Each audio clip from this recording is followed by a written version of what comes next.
చాలా మంది చేతులకు కానీ మెడలో కానీ మొలకు కానీ తాయెత్తులు కట్టుకుంటూ ఉంటారు. ఎప్పుడైనా చూసారా మీరు?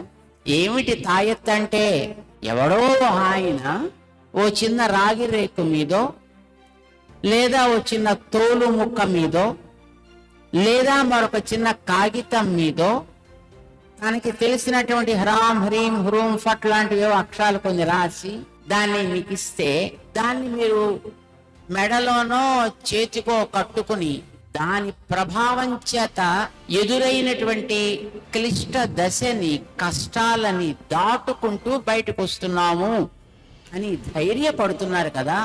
కొన్ని అక్షరాలు రాసి దాన్ని కట్టుకుంటేనే అంత శక్తి దాంట్లో ఉంటే, సాక్షాత్తు